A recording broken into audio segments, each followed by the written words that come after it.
Good day to you viewers, the Colonel speaking to you live from the Lay Rectory for British Imperial YouTube Broadcasting, and it's time for another video with the Squire. What should we call this one, Nigel? Well, I understand we have one or two questions that have been asked. Yes, indeed we have. I think we'll call it a Brexit special. And the question we've been asked is, well, the fact is, you were around in 1975 at the last referendum. You voted in it, unlike myself and many others, and here we are again with another referendum. Can you tell us what happened in 1975, what has happened since, and your views on the present situation? Well, good afternoon everyone. I hope you're sitting comfortably. Now I'll begin. Back in 1975 it was the European, the EEC in those days. It was known as the Common Market. Well, people have been talking about this for probably 10 years, at least 10 years before then, and one of the people, most notably General de Gaulle of France, kept us well at arm's length. I think he was one of the best friends we had, because he said no many times, no. Anyway, I think one of the things with this was that it was handled badly at the start. I think with a thing like that, if you're going to say to a country, do you want to join a group, any group overseas, you need to have a referendum at the start. And my parents and people like that would have welcomed a referendum at the beginning to say what they thought about it. In the 50s, 60s? Well, 50s, 60s. I think it was 60s it was coming to the fore a bit more. Well, anyway, there wasn't one. And the situation, as far as I remember, was a bit like today, where we've got none of the main political parties actually against the European Union. Yeah. And the referendum was held in, I think, 1975. I think we'd been in it 2 or 3 years then. I mean, it was rather a retrospective thing. It was a bit of a waste of time, really, because it should have been held at the start. It was too late when we'd already just gone into it. Anyway, the point, as I say, was there were the main political parties were all in favour of it, as they are today. Now, at the start, the European community wasn't, the European Common Market wasn't too bad an idea, because it was basically for trading, more like trading and cultural links. But it wasn't realised at the time that things could get worse, and they very quickly, in a few years, did start to get worse. And over the years we've witnessed the erosion of self-control in this country to Europe. I mean, they control a lot of our lives that people don't realise. And I think this is one of the main objections that I have to the European Union, that they are actually in time going to run this country. Or the government that we have over here is going to be more like a local assembly. I think they already do, to be quite honest with you. And to be fair, I think the other European countries ought to wake up and realise this as well.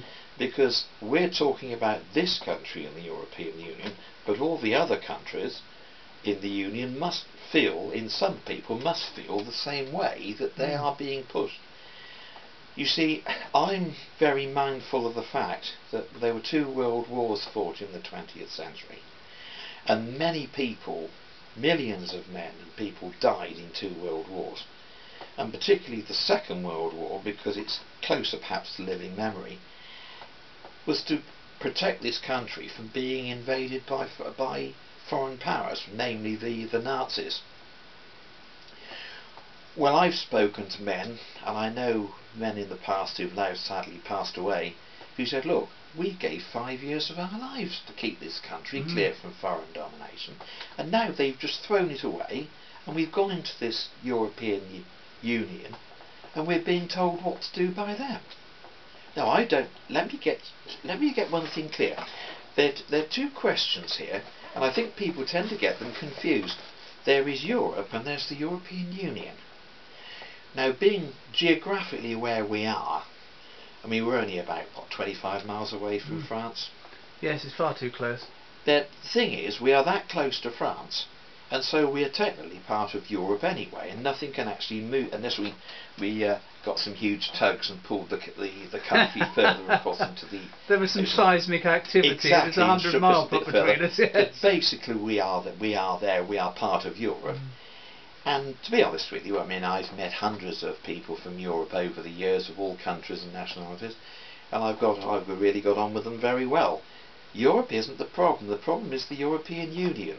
It's this thing of countries having their sovereignty taken away from them and having it controlled by a big quango in Brussels. Who do not understand common sense, who do not understand the way we do things in this country, and aren't interested in democracy, or whatever it is we've got here. I think what they're trying to do is they're trying to make one size fit all. Yes. It's a bit like saying, right, people, let's say adults take shoe sizes from 5 to 13, we'll make all the shoe sizes at 7. And then people say, well, it doesn't fit. They don't fit. But this is the sort of thing, in a very simplified sense, they're trying to make one size fit all, and it won't work. It didn't work under communism. No. Because if you think of the communist bloc, where you had Russia controlling all these satellite countries like the Eastern Europeans and Poland and countries like that, it didn't work then. It fell apart, and this won't work either. When they keep talking about reforming Europe, well, I can't see how that can be done. And I think that a week tomorrow is the last opportunity this country has got to show whether it's going to growl like a lion or bleat like a sheep. Stay! Stay! Well, the thing is, Nigel, it started off, as you said, as a common market, which there's nothing wrong with that. No. But it's become, gradually, time after time, we've got more and more political about it. Exactly. And there's more union, and they're trying to make themselves into a form of American idea, where you have lots of individual states who can do certain things, but the central authority dictates everything else. Well, the thing is, you see, with America, that's an interesting question, with the United States or America. But then the Americas,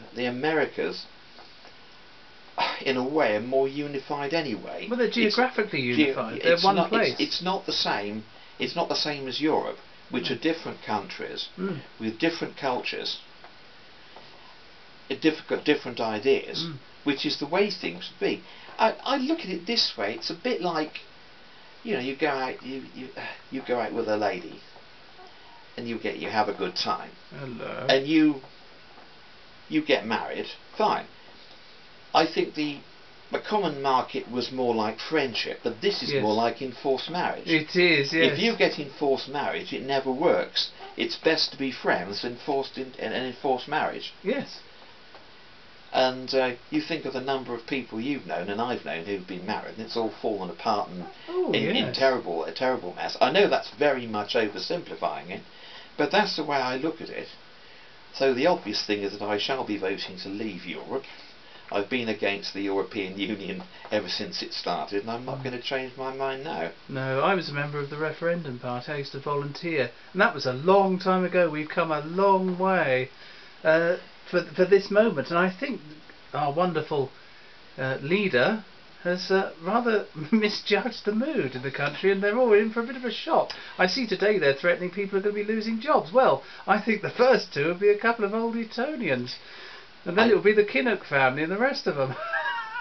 Yes, I mean, I'm afraid our glorious leader, to me, I think ought to be dangling on the end of a rope, to be quite honest. As being traitor.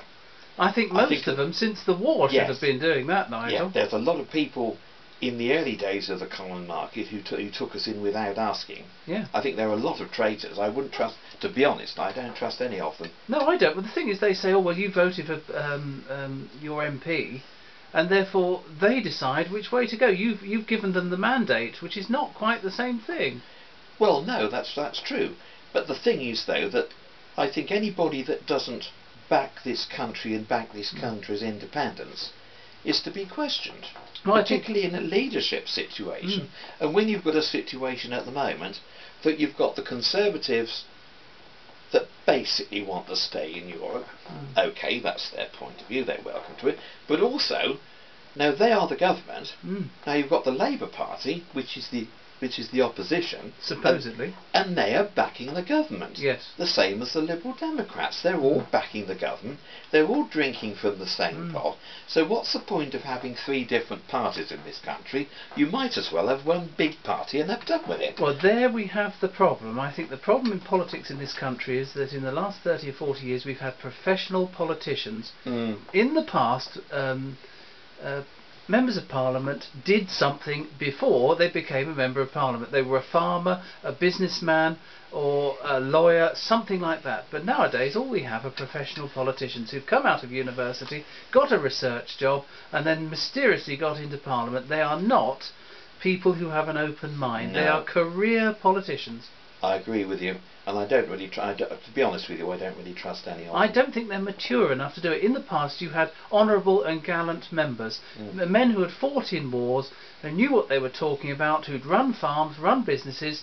They understood things, how things worked, how they should work. But nowadays we have people who've done it all in theory, and unfortunately the theory is wrong.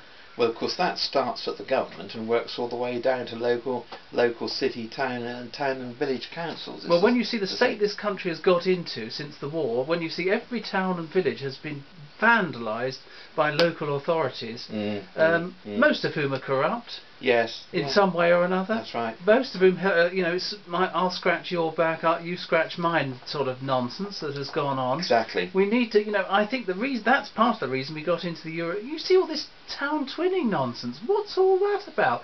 Friendship, wonderful, but it seems to be just a nice little jolly for local politicians to push off to the south of France. Well, that certainly used or to. wherever.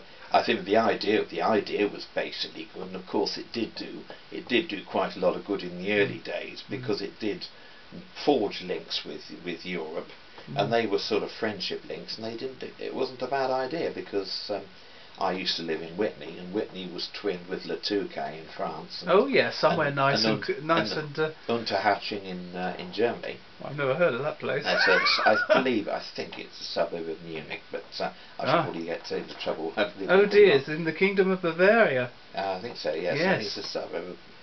But there again, I mean, they had various deputations and state visits and all the rest of it. All a lot of pomp and tosh. Yes, indeed. But that's the trouble. We've had sort of political mismanagement since the war, and I think in the 50s and 60s the political class in this country lost their nerve and lost their guts, and they thought, oh no, we're no good on our own. They abandoned our imperial trade with Canada, Australia and places like that. They basically told them to get stuffed, and we'll join with the European people. And the idea seemed to be, you buy our cars and we'll, you sell our bacon, we'll buy your cars, all this sort of nonsense. Well, of course, that ties up immediately with when we were in farming. I mean, we were up against that problem. I mean, the farming community in this country could have produced all the bacon, it could have produced all the butter. But of course, it was this trying to get the motor industry going after the war, and that's exactly what happened. We had quotas in those days. I think my memory may play me up, but I think in the 60s we had something like a third of the bacon industry. The rest of the bacon was Danish. Yes, of course. Yes. The land was New Zealand. But I do think that the way that the politicians in this country kicked the old Commonwealth countries in the teeth, like India, Australia, New Zealand, was atrocious. Yes. And I've really never forgiven them for it. That was Heath, who was turned out to be a very dodgy individual indeed. Well, he would be the first one to have a rope round his neck if it was me having. Yes. And that's another thing. We've lost our guts in this country. We need to return to grammar schools. We need to return to public hangings. We need decency in this country. And none of this benefit nonsense. The European nonsense is another big problem in the fact that we've got subsidies. Well, if a business needs subsidising, it should be closed down. I believe in free capitalism. I don't mean grinding people into the ground, because ordinary working people need representation, and they don't get it from New Labour, and they certainly don't get it from these old Etonian Conservatives. It's dreadful. Well, basically, who does the Labour Party represent these days? A very good question. Hampstead Liberal intellectual types. Well, there seems to be, in all honesty, two Conservative parties and two Labour parties at least. The Liberal Party we can forget about. People have seen through what they're like with all these scandals recently. They knew about Jeremy Thorpe. They knew about Cyril Smith, and now we've got Clement Freud. Today, Clement Freud, they knew about these people, they did nothing, and neither did the other two, because we've not heard the end of all that nonsense. We've got two Conservative parties and two Labour parties. We've got real Conservatives, who are sort of old-fashioned Sir Alec Douglas Hume types, and then we've got these new people like David Cameron, advertising people, and people who do not understand the Conservative Party of Mrs Thatcher and the like. I don't mean Heathites, viewers. And then we've got the Labour Party, where we've got these intellectuals at the top. Michael Foot started it. He was a wonderful intellectual, wrote some fabulous books, but was useless at being a leader of the Labour Party. And now we've got this bloke with a beard who seems to be completely useless. What is wrong with these people? Are they socialists or not? Well, the thing is, though, I mean, as I say, who do they represent? I mean, I noticed it in the the late 80s, early 90s, when I was in a certain antique centre. Oh yes. And people were in there with units running small businesses. And what amazed me was the number of them who were Labour supporters. Yeah. Supposedly socialist Labour supporters, and yet they were running their own business. And of course there's that classic Alf Garnett, the working class Tory. Yes, exactly. Exactly. People call them Thatcherites, but they were there a long time before that. Oh, they were indeed. But no, I don't know who the Labour Party represent. They certainly don't represent the people they should be. They should be the opposition. They should be the opposition, and they should be representing the people who are sleeping in the streets in boxes, which I think is a national and world scandal in the 21st century. Yeah. You can imagine it in Victorian times, but here we are, 2016, and it's still going on. Well, the trouble is, in the 19th century, you had businessmen who were thoroughly unpleasant, but they had religious views and they supported charities. Nowadays you have unpleasant businessmen, I won't mention any names, but pension funds comes into this, or their religion, I won't mention that, but the fact is they do nothing. They just grab the money and run, and it's disgraceful. I've always believed that if you earn money you should pay a fair taxation. I stress the word fair. Everyone should pay their fair share, but unfortunately a lot of people don't feel that obligation. No, I agree with you. I have done, mainly because I'm so frightened of the taxman. No, but I don't know who they represent. I mean, the only they don't represent us. Politicians do not represent the people who vote for them, except every 5 years they come round looking for your vote. Yeah. And you see what's happening now. I mean, they're all backing the In campaign, and they're all absolutely frightened that they're going to miss out on the gravy train. Oh yes. Can you imagine the gravy train some of these politicians are going to get on when they come out of office, and all these lovely plum jobs they're going to get Tony in Europe. Blair, hasn't he done well? Yeah, and you imagine some of the ones who are going to do it when they finish in office. Go to Europe, get wonderful jobs in these places. Multiple jobs with merchant banks and other... Exactly. All these people, all these captains of industry coming out saying, oh, you should stay in for the best. Well, who is it for? You see, what annoys me about this is you talk about captains of industry. Yeah. There are lots of people in this country, lots of workers, people who are working. They're in schools, they're all over the place, and they're having directives from their superiors saying you must vote in. I've never heard anything so disgraceful. It's none of their business. And I've heard of factories where the workers have had letters saying we expect you to vote in.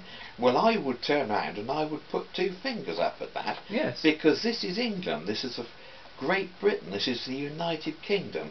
We have freedom in this country. Well, we thought we did. People have got to realise it and not be frightened. If they want to vote a certain way, they vote a certain way. Yeah. That's why you've got a secret ballot, because you don't need to tell anybody. It doesn't matter what a person tells you to do. That to me is blackmail when they're turning around and they're saying, if you don't vote for it, you'll lose your jobs. I mean, that's blackmail. It's disgraceful. It's a criminal act, and yes, it's happening. Yeah, and do you think all these, Rolls-Royce this morning saying it to people, do you think the day after the referendum, if and hopefully when we vote out of this nonsense, these businesses are going to say, right-ho chaps, we were wrong, we'll pack up and we'll go. Of course they won't. They will just reach an accommodation like any other business does. They respond to changing circumstances and they get on with it. Well, I mean, you've touched on another scandal there. How the heck this government or the government ever allowed companies like Rolls-Royce and Bentley to be bought by foreign owned, I'll never know. Yeah. Where we'd have been in the Second World War if Rolls-Royce had been owned by Germany. Sorry. I didn't kick the bucket there. Really. No, I just kicked the biscuit tin. It sounds suspiciously empty. I think we'll have to remember. I wonder how. I don't know how that happens. I think it was New Labour. They came in and nicked all the biscuits. Or something went wrong, didn't it? Oh. Yeah, they used to say Thatcher, Thatcher, milk snatcher. Maybe it was Blair nicked our biscuits. And Hitler stole Pink Rabbit. Well. Anyway, but yes, it's an interesting situation. The politicians, in their naivety and stupidity, have given the people a vote. And unfortunately, they don't seem to be prepared for an exit result. And you were telling me the other day about David Cameron's father-in-law, Lord Astor. Oh, yes, that's right. Now, what was it he said? He said that it's not legally binding on the government to. Well, there was something he said. referendum. He said something like that. Yes, that it's not this. Disgraceful. Isn't legally binding. It's only sort of advisory. Rubbish. Well, I think that is absolutely true. If that happens, I reckon there'll be a revolution. There should be. I've got my plate armour and you've got your sword. Oh yes, I've got the sword. And the don't worry. pitchfork. Yeah, very much so. Hey, don't like it up, Mr. Manor. These new politicians don't know one end of a pitchfork from another, but we can soon show them. Exactly. Oh, you can. I know. That's right. Yes.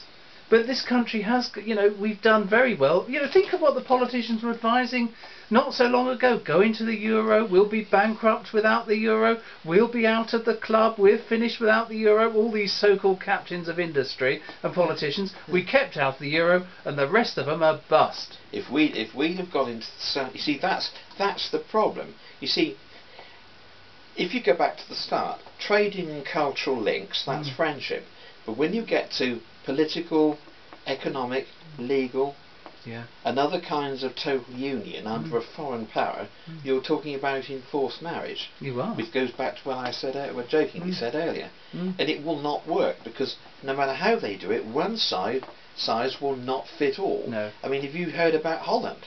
No. The people in Holland, they reckon on some poll that 80% of them think we really should get out of we really should go for Brexit. I think that's probably the same in a lot of, even France, a place which has had more subsidies than most. Exactly. They're fed up with paying for all the bankrupt states. Southern Ireland is finished, and you've got places like Portugal and Spain which are hanging on, but Greece, well, they really are finished. Well, the point is though, see, if we'd have been in the euro, we'd have been finished as well.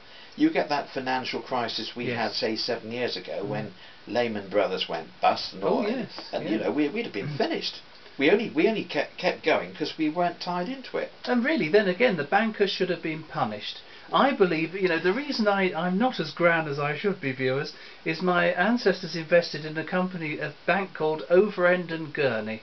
And in those days you had unlimited liability. You took out the dividends when the company made money, but when the company lost money, you were responsible for its debts. So a lot of people had a very hard financial time. What did the financial institutions do? They created limited liability. And I think that the banks should have been held responsible and the taxpayer should not have bailed them out and they should have gone bust. That's called capitalism. If that's what they want, that's what they get. But the thing is though, I mean, the taxpayer bailed them out.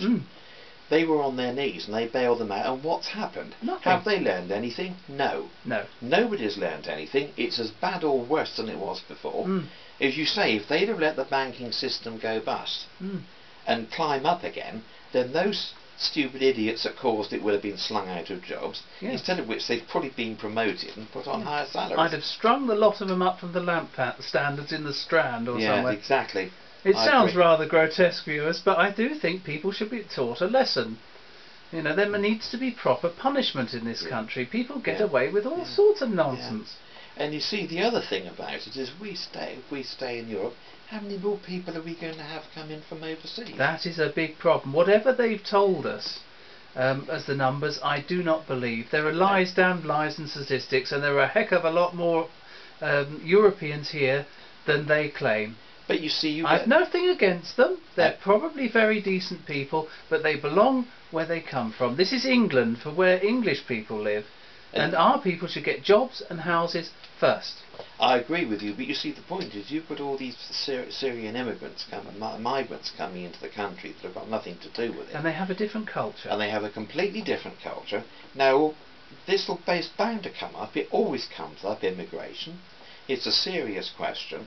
I mean, the causes of all this in Syria are a human tragedy, there is no doubt about it. But it is no good, absolutely no good, bringing hundreds of thousands of people over to this country. No. Now, we've been told for years we've got a tremendous housing problem in this country. We haven't got enough houses to go around. Now, partly that is caused by so many people now live alone and don't live as families, so they use more housing, which is their choice, I'm not arguing. But you cannot bring lots of people, hundreds of thousands of migrants into the country, and because we haven't got the resources to cope with it. We have not got the housing, we've not got the capacity in the health service. I mean, they're talking that the health service is in serious trouble. Well, how's that going to help? We haven't got that. We haven't got those two. We haven't got the capacity in the schools. No. You see, I think that this question of immigration, to my mind, it's nothing to do with race, it's nothing to do with politics, it's nothing to do with sex, or it's nothing to do with colour. Or religion. It's to do with numbers. Yes.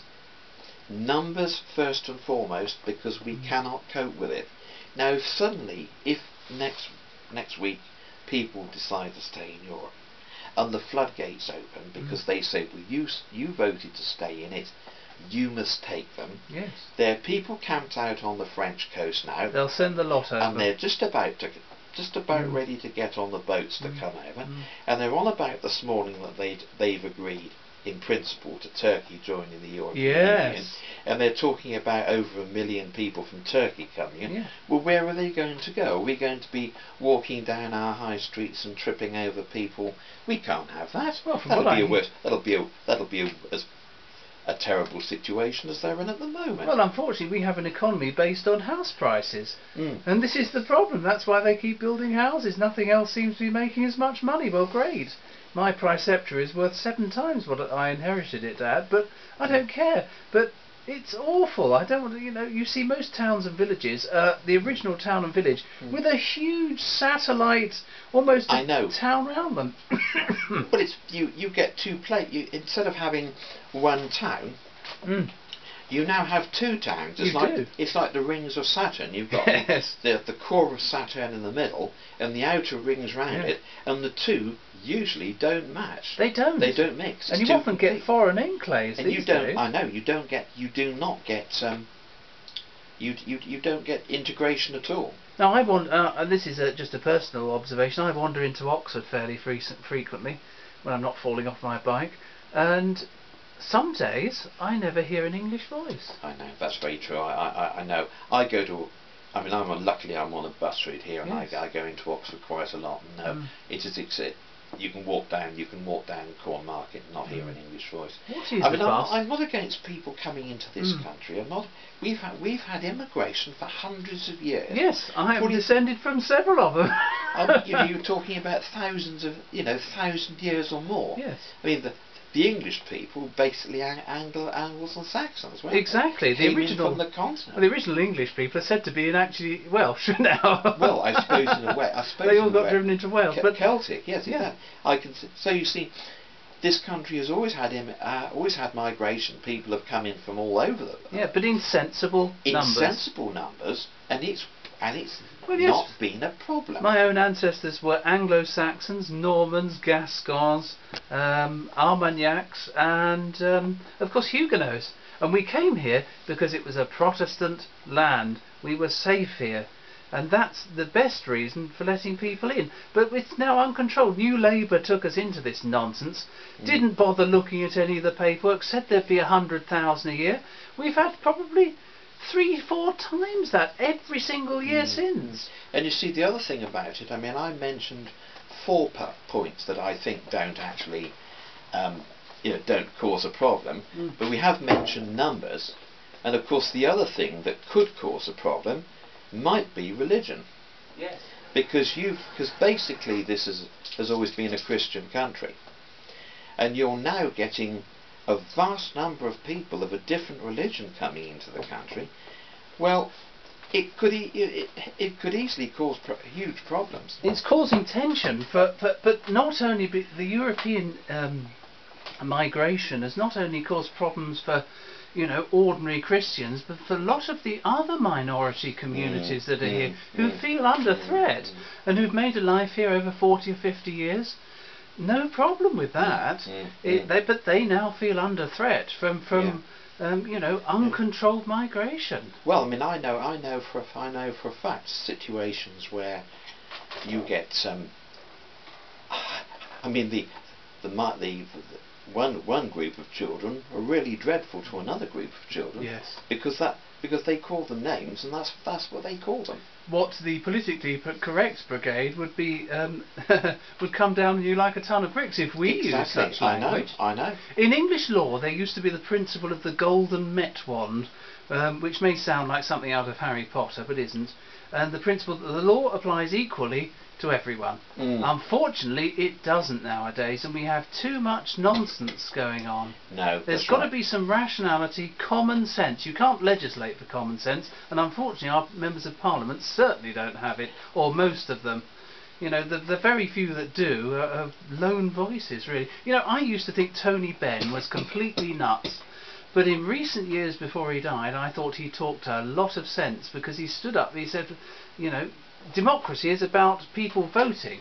It's about, you know, politicians, people in charge, taking note of the ordinary people's point of view. That's right. And they haven't been doing so. No. So we've got to this situation where Cameron and co. and the Labour Party are up like rats in a corner.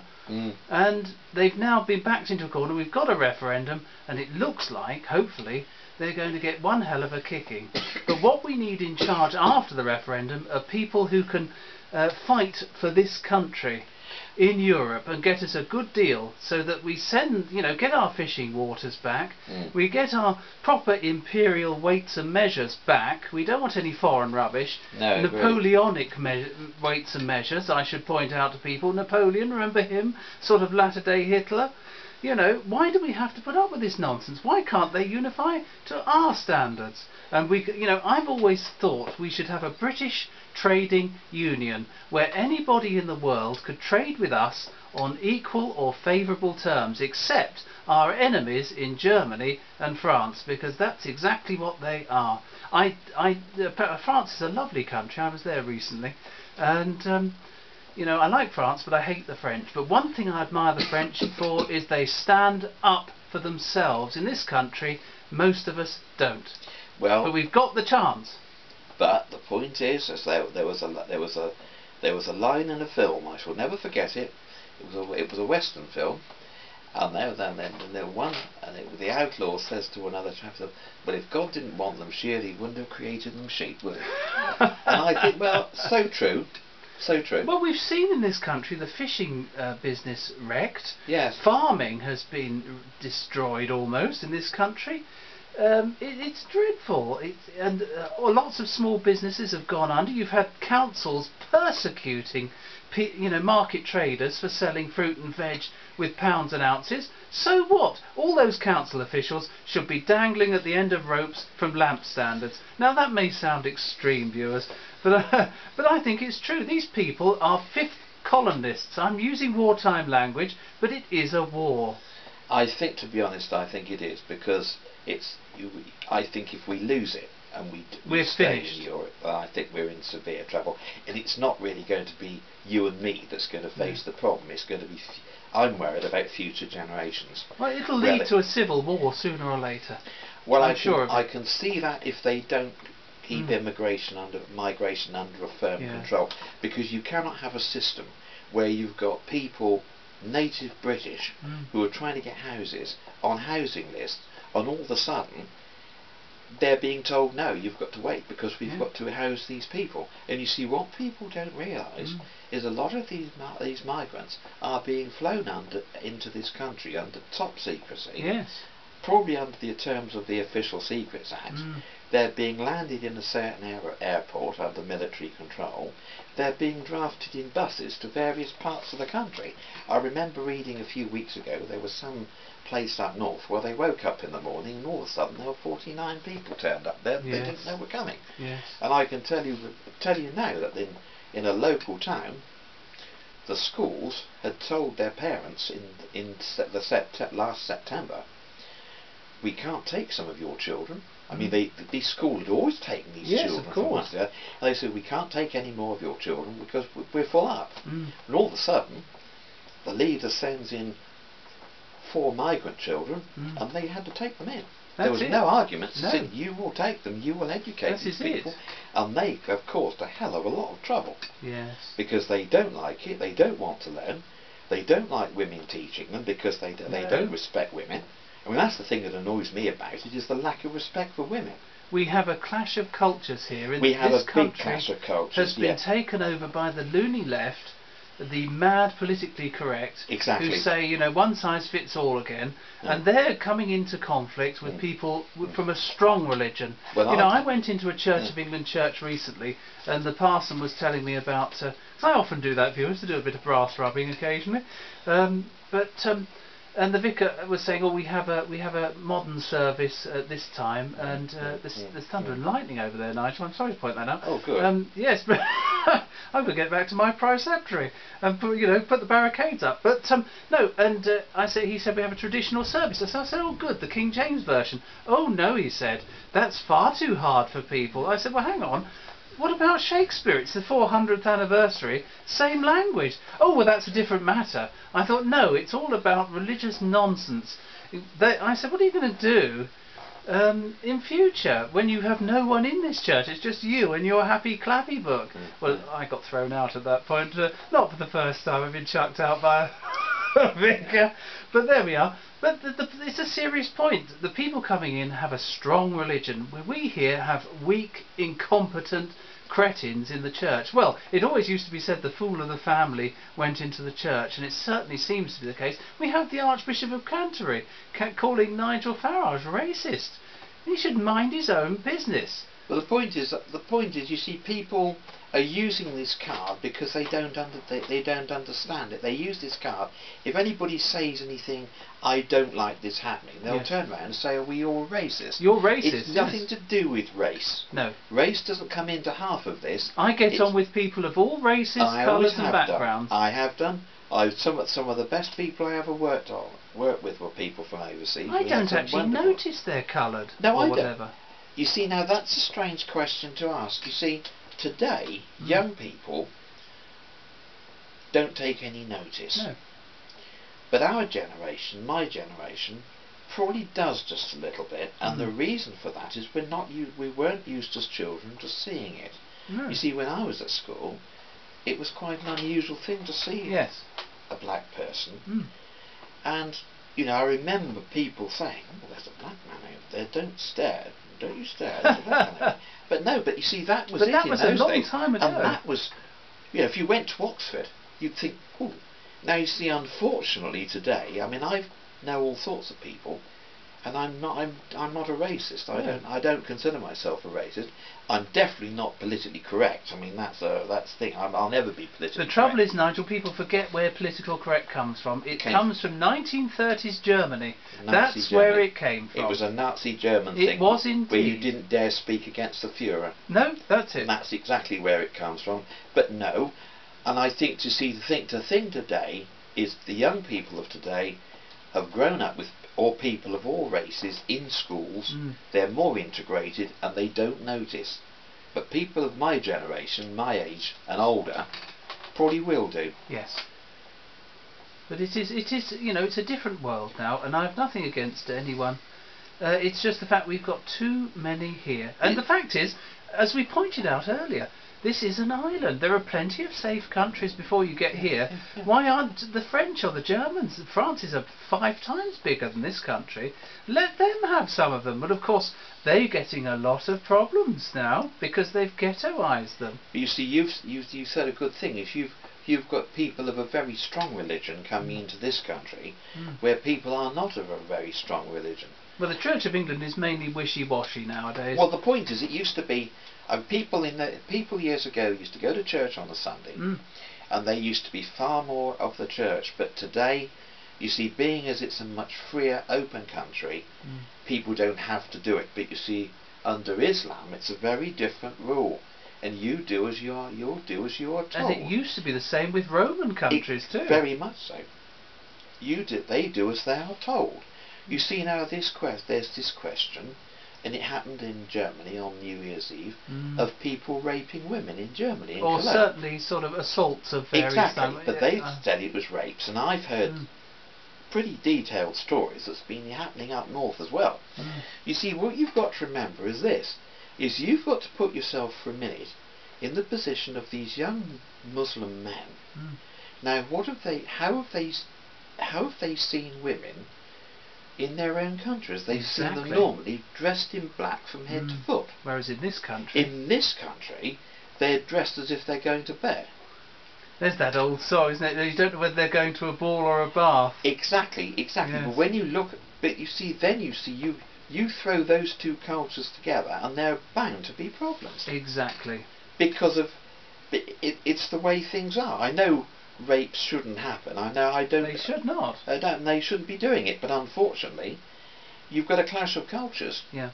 And this is the trouble with having weak and stupid politicians who are out of touch. They don't know how ordinary people live. They don't care about how ordinary people live. You just get on with it. Whilst, Cameron and his chums are having, part of the Chipping Norton set, they're having a lot of fun.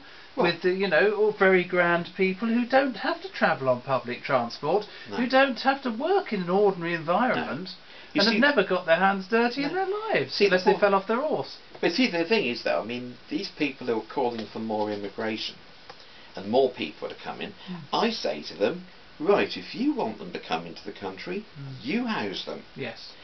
You look and see if you've got any spare rooms, you take them. Don't get people coming to me and saying you should be doing this, you should be doing that. The ones that want them are the ones that don't want to do anything and won't do anything about it. They expect them. You kicked it again. I think I'd better move this. It's not the gong, is it?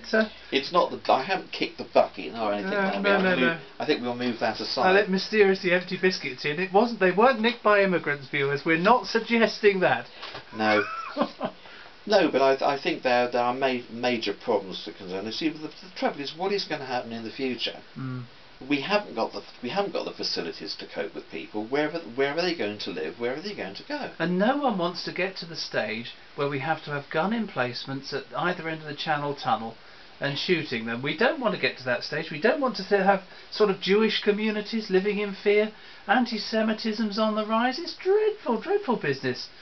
But, we can't have this. But unfortunately, it's drifting into it. It's drifting into it because people in authority aren't listening. They're not interested. The point is, if ordinary people say to a government, we can see a problem. Well, let's put it another way. If you're working in a job and you're employed and you see something wrong, you see perhaps a health and safety issue or something like that, you go to your employer and say, look, I think that's dangerous. And he'll look at it, and if he's got any sense, he'll have it investigated. But if he turns around and says, oh no, forget it, carry on, you know there's something wrong. You keep saying, well, there's something wrong, somebody's going to get hurt. Oh no, there isn't. Well, what do? You know it's wrong. And it's like this, is we know things are wrong. The politicians don't want to know. Once they've got your vote on the ballot paper, they don't want to know, most people. No, they don't. And that's the thing. And then, that's when people in France will take to the streets and kick up and say, we demand action. And that's exactly what should be happening in this country. The people of the country should be in their town halls, in their local councils, in their city councils, in the government departments, banging the table and say, why is this happening? We demand action. Well, exactly. In France they do not take any nonsense from anyone, especially in government. No, indeed and not. They are listened to.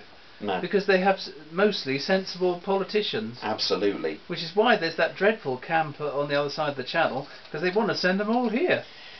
Well, yes, well, how can we cope with them? We can't. And is it going to get to the stage where the government one day is going to panic and do what they did during the Second World War? have billeting officers going around and billeting people, saying, have you got any spare rooms? Yes, right, you'll take so many people. Well, I hope they don't come to my preceptory at night. I've got quite a few. Well, I've got a sharpened sword by the door, they won't. They'll come in, anybody who come in here without my invitation over my dead body, I promise you. Well, it may get to that, knowing some of these politicians. They'd rather see us off than the immigrants, sadly. At least I'd go down fighting and thinking, oh well, I've done my best. Well, it's one of the reasons I don't get a newspaper nowadays, because the Daily Mail just talks a lot of old rubbish, and so do the others. They're designed to wind people up. Oh, and absolutely. there has to be a common sense in this. You know, you've got the Murdoch papers. He doesn't even live in this country. No. What's it got to do with him? And then we've got people like Obama coming over and telling us how to vote. Well, he should push off and mind his own business. Yeah, but that was dreadful to start off with. It was. I mean, you imagine if we sent a delegation, if we didn't like something that was going on in America, and we sent a delegation over there, they wouldn't be allowed to get off the aircraft. No, they wouldn't. Go over there. I do not accept that this country should be told what to do by anybody from overseas. Absolutely not. We saved Europe in the Second World War. We rebuilt these places at our own cost. I'm not having having the trouble is, people forget the origins of racism are American, from the American Civil War. They had black slavery. We had slavery in Europe, as George R.R. Martin points out, but anybody could be we had slavers off the coast of Cornwall in the 17th century. Yes, that's right. And, you know, we get on with people in this country, more or less, most of the time. But we can only take to so much. But in America, they've never recovered from their Civil War. They still have racism. They invented it. And it came here after the Great War. It's coming. I understand it's cruel. Can you hear the thunder, viewers? Yes, it's not divine intervention. No, nothing like that. No. So, yes. Well. But this is it. We've got a chance next week to, 40 years of nonsense to be set aside and some decency and backbone shown. And hopefully people will... I should say, viewers, I don't really agree with voting. I can't even say it. My ancestors did not vote. They just took direct action, usually by cutting people in half. But I will be voting. I'm not happy about it, but I will go into it. I understand that voting papers have numbers on them, so it is possible for the authorities. I don't know personally. I've never voted. But and you have to vote with a pencil. It's not legal to vote with a pen. That's a bit odd. I'm worried that something will go wrong here and there'll be some fiddle or other, because a lot of viewers will remember the Labour government in 1945. Well, the home people in this country voted for Churchill, but the overseas troops apparently voted for the Labour Party. And it's often been said that the ballot boxes from abroad were fiddled. Wouldn't surprise me, and I wouldn't put it past them to do it again this time, because one thing they want to keep is their cosy little jobs in Europe, and they'll do anything to keep them. I say, let's remember those people who died in 2 world wars. Yeah. Let's remember those people who gave their lives for this country. I mean, we have a remembrance service once a year on November the 11th. Yeah, and what does it say on the medals? For King and Empire.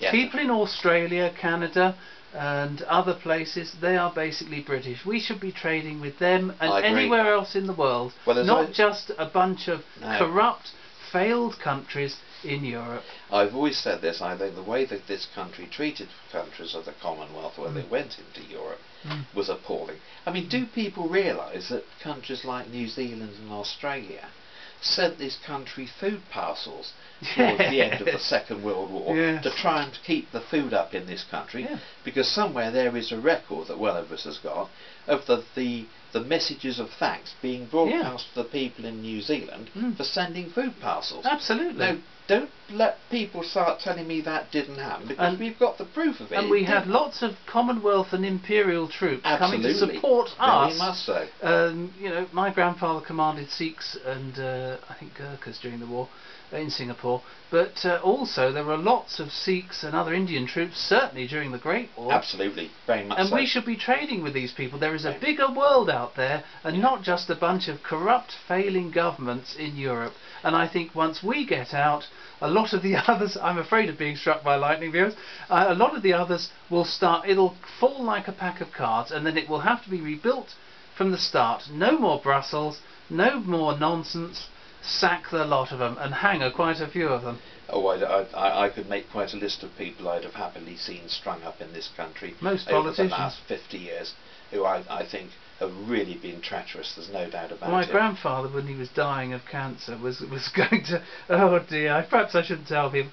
He particularly hated someone called Moss Evans, and he was going to assassinate him, but he was too ill by that stage. Oh, right. Oh dear, viewers. But you know, we've got to stand up. We've got to show the flag. Basically, it's an old-fashioned thought. We've got to have a bit of backbone and do the right thing for the future generations, not just for us, but 2 or 3 generations ahead, and make a better Exactly. England. Yes, I agree. Right, And we'll end on a nice tune on that we'll one, I end think. on a nice tune. Here we go. See what you think of this. They're sailing on England, oh what a shame. Someone is after our island again.